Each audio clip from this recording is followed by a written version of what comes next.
कल्पना करिए कि आप एक ऐसी दुनिया में रह रहे हैं जहां आपकी आवाज का कोई मतलब नहीं है, जहां आपके फैसले किसी और के हाथों में है और आपकी गरिमा का कोई सम्मान नहीं है। फिर अचानक एक दिन आपको एक ऐसी व्यवस्था मिलती है जो कहती है तुम्हारी आवाज मायने रखती है, तुम्हारा वोट बराबर है और तुम्हारी गरिमा अमूल्य है। यही है लोकतंत्र की कहानी दोस्तों। लेकिन क्या ये कहानी उतनी सुंदर है जितनी सुनने में लगती है? आज हम क्लास 10 सिविक्स के आखिरी अध्याय आउटकम्स ऑफ डेमोक्रेसी की यात्रा पर निकलेंगे। ये सिर्फ एक पार्ट नहीं है, बल्कि एक आईना है जो हमें दिखाता है कि लोकतंत्र वास्तव में क्या करता है, हमारी अपेक्षाएं क्या हैं और हकीकत क्या है। क्या लोकतंत्र सच में वो सब कुछ देता है जिसका वादा करता है? सोचिए, जब हम लोकतंत्र की बात करते हैं तो हमारे मन में क्या आता है? समानता, न्याय और हर व्यक्ति की आवाज का सम्मान। लेकिन जब हम अपने आसपास देखते हैं तो क्या दिखता है? गरीबी, भ्रष्टाचार और धीमे फैसले। तो फिर सवाल यह है कि क्या लोकतंत्र सफल है या असफल? इस सवाल का जवाब पाने के लिए हमें लोकतंत्र को दूसरी सरकारी व्यवस्थाओं से कंपेयर करना होगा। जैसे कि अगर आप दो दोस्तों की तुलना करना चाहते हैं तो आप उनकी अच्छाइयों और बुराइयों को देखते हैं। वैसे ही हमें लोकतंत्र की तुलना तानाशाही या राजशाही से करनी होगी। लोकतंत्र की सबसे बड़ी खूबी यह है कि ये इक्वालिटी को प्रमोट करता है। हर व्यक्ति का वोट बराबर होता है, चाहे वो अमीर हो या गरीब, पढ़ा लिखा हो या अनपढ़। ये हर इंडिविजुअल की डिग्निटी को एनहांस करता है। सोचिए, पहले के जमाने में जब राजा महाराजा होते थे तो क्या आम आदमी की कोई वैल्यू थी? लेकिन लोकतंत्र में हर व्यक्ति महत्वपूर्ण है। लोकतंत्र डिसीजन मेकिंग की क्वालिटी को भी बेहतर बनाता है। क्यों? क्योंकि ये डेलिबरेशन और निगोशिएशन के आइडिया पर बेस्ड होता है। जब कई लोग मिलकर किसी मुद्दे पर चर्चा करते हैं तो बेहतर सॉल्यूशंस निकलते हैं। ये कॉन्फ्लिक्ट रेजोल्यूशन के लिए भी बेहतरीन मेथड्स प्रोवाइड करता है। अगर कोई समस्या है तो लोग कोर्ट जा सकते हैं, प्रोटेस्ट कर सकते हैं या अपने रिप्रेजेंटेटिव से बात कर सकते हैं। सबसे अच्छी बात यह है कि लोकतंत्र गलतियों को सुधारने का मौका देता है।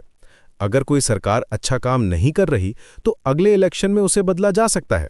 ये फ्लेक्सिबिलिटी किसी और सिस्टम में नहीं मिलती। अब आते हैं उन पॉलिटिकल आउटकम्स पर जिनकी हम लोकतंत्र से अपेक्षा करते हैं। ये है अकाउंटेबिलिटी, रिस्पॉन्सिबिलिटी और लेजिटिमेसी। डेमोक्रेटिक गवर्नमेंट्स को अपने एक्शंस के लिए जवाबदेह होना पड़ता है। वे रिस्पॉन्सिबल होती हैं क्योंकि उन्हें लोगों के सामने अपने डिसीजंस जस्टिफाई करने पड़ते हैं, और वे लेजिटिमेट होती हैं क्योंकि लोगों ने उन्हें चुना है। लेकिन यहां एक दुविधा आती है दोस्तों।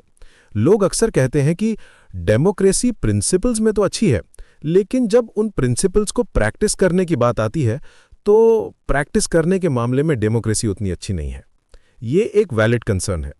थ्योरी और रियलिटी के बीच हमेशा गैप होता है।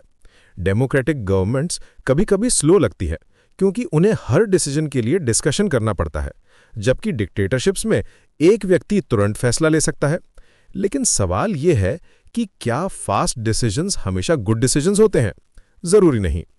डेमोक्रेसी में जो डिसीजंस लिए जाते हैं वे ज्यादा थॉटफुल और ट्रांसपेरेंट होते हैं। अब बात करते हैं इकोनॉमिक आउटकम्स की।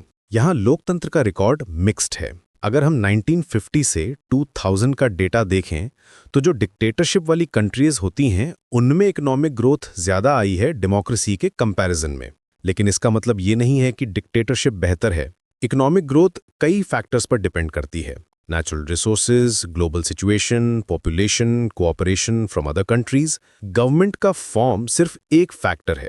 लोकतंत्र की एक बड़ी लिमिटेशन ये है कि ये इकोनॉमिक इक्वालिटी गारंटी नहीं करता। पॉलिटिकल इक्वालिटी तो मिलती है, हर व्यक्ति का वोट बराबर है, लेकिन इकोनॉमिक इनइक्वालिटी बढ़ती जा रही है। अमीर और अमीर होते जा रहे हैं, गरीब और गरीब।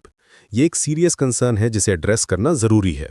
लेकिन जब बात आती है सोशल डाइवर्सिटी को अकोमोडेट करने की, तो डेमोक्रेसी से बेहतर कोई सिस्टम नहीं है। हमारे देश में कितनी भाषाएं हैं, कितने रिलीजन्स हैं, कितनी कल्चर्स हैं। सिर्फ डेमोक्रेसी ही इस डाइवर्सिटी को हैंडल कर सकती है। लेकिन एक शर्त है, मेजॉरिटी को माइनॉरिटी के साथ काम करना होगा। रूल ऑफ मेजॉरिटी का मतलब यह नहीं है कि मेजॉरिटी कम्युनिटी रूल करे। श्रीलंका का एग्जाम्पल देखिए। वहां भले ही अपने आप को डेमोक्रेटिक कहा जाता था, पर वहां मेजॉरिटी रूल नहीं था, बल्कि मेजॉरिटी कम्युनिटी रूल था। सिन्हला कम्युनिटी ने तमिल कम्युनिटी को सप्रेस किया, जिसकी वजह से सिविल वॉर हुई। ये दिखाता है कि डेमोक्रेसी तभी सक्सेसफुल होती है जब सभी कम्युनिटीज़ का रिस्पेक्ट किया जाए। सबसे महत्वपूर्ण बात यह है कि किसी इंडिविजुअल की डिग्निटी और फ्रीडम को प्रमोट करने के मामले में डेमोक्रेसी से अच्छी कोई भी फॉर्म ऑफ गवर्नमेंट नहीं है। सोचिए, पहले महिलाओं को वोट का अधिकार नहीं था, लोअर कास्ट के लोगों के साथ डिस्क्रिमिनेशन होता था, लेकिन डेमोक्रेसी ने इन सभी को अपने राइट्स के लिए फाइट करने का प्लेटफॉर्म दिया। आज भी ये स्ट्रगल जारी है। महिलाएं इक्वल पे के लिए लड़ रही हैं, शेड्यूल्ड कास्ट्स और शेड्यूल्ड ट्राइब्स अपनी डिग्निटी के लिए संघर्ष कर रहे हैं, लेकिन ये संघर्ष पॉसिबल है क्योंकि डेमोक्रेसी उन्हें ये अधिकार देती है। किसी डिक्टेटरशिप में क्या ये पॉसिबल होता? डेमोक्रेसी का सबसे बड़ा गिफ्ट ये है कि ये हर व्यक्ति को एम्पावर्ड सिटीजन बनाती है।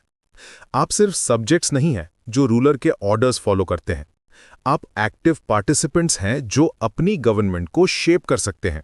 हाँ, ये सच है कि डेमोक्रेसी परफेक्ट नहीं है, इसमें कमियां हैं, चैलेंजेस हैं, कभी कभी ये स्लो लगती है, कभी कभी इनएफिशिएंट। इकोनॉमिक इनइक्वालिटी एक बड़ी समस्या है, करप्शन भी एक इशू है, लेकिन इन सब के बावजूद डेमोक्रेसी अभी भी बेस्ट अवेलेबल ऑप्शन है। क्यों? क्योंकि ये सेल्फ करेक्टिंग सिस्टम है।